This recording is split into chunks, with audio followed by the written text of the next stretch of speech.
What's going on, mate? This is Riley Knight from the podcast Half-Assed History, here to have a bit of a chat with you about the heroes featured in Hidden Cup 5. All the heroes the players are using to hide their true identities are real-life people from history featured as units in various Age of Empires campaigns. And while T90 is an avid history lover, his knowledge and memory of history would pretty firmly make him a historical low elo legend, I think it's fair to say. So he invited me along to tell you a thing or two about these heroes we're watching square off against one another. Let's get to know one of them a little bit better.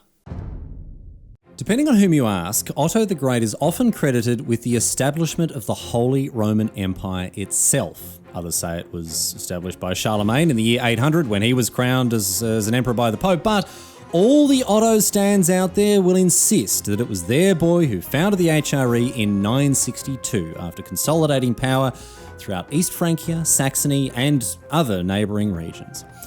After inheriting his dad's titles, King of East Francia and Duke of Saxony in 936, Otto continued his old man's efforts to unify and consolidate the surrounding duchies in what is today Germany, and he did a pretty good job too. Slowly but steadily, just like a Teutonic Knight, he brought more and more territory under his control through a combination of politics, diplomacy, marriage, and, of course, sharp implements.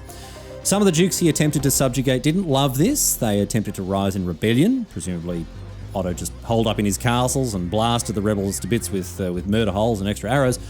But he was able to gather a lot of power for himself personally and ruled his expanding kingdom with a degree of authoritarianism that the realm really wasn't used to. But it worked. By the end of the 940s, he was largely uncontested as king of the Germans. He did have to deal with some external threats though. He fought the French and the Burgundians too, so a good thing that Teutons have such good monks and fully upgraded halbs to deal with all those knights. And look, maybe even if the knights dealt with the halbs, they certainly aren't dealing with those juicy ironclad siege onagers. But most notably, in the 950s, Otto had to go up against the Magyars, who were raiding further and further west. Now, obviously, Otto must have had good macro because he absolutely wiped the floor with the Magyars. Best way to beat them through eco, cheap Teuton farms, mate. Although, I don't think the decisive Battle of Lechfeld was decided by how many farms both sides had, to be honest. But whatever the case, it did result in the annihilation of the Magyar forces in 955, and it stopped the Magyars in their tracks, preventing their continued westward expansion, and this made Otto a hero to Christendom.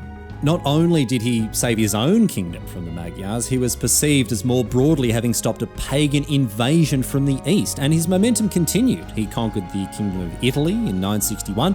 Even with the Italian tech tree, there's not really much you can do against Crenellation's castles. And the next year, Otto was recognised and crowned as the Holy Roman Emperor in 962 by Pope John XII, just as Charlemagne had been back in 800. Well, okay, obviously not just as he'd been. It's 162 years later, mate. Come on. It wasn't Pope John XII back then, it was Pope Leo III, but you understand what I mean.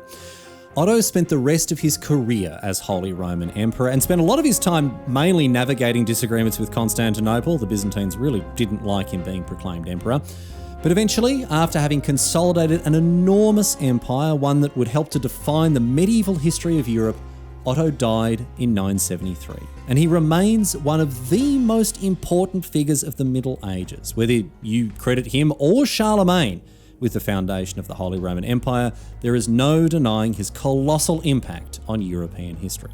But far more importantly, what will be his impact on Hidden Cup 5? Will Otto once again rise to greatness as he battles it out with his latest round of formidable foes? Or will he crumble, having peaked over 1,000 years ago? Stay tuned to find out as Hidden Cup 5 continues.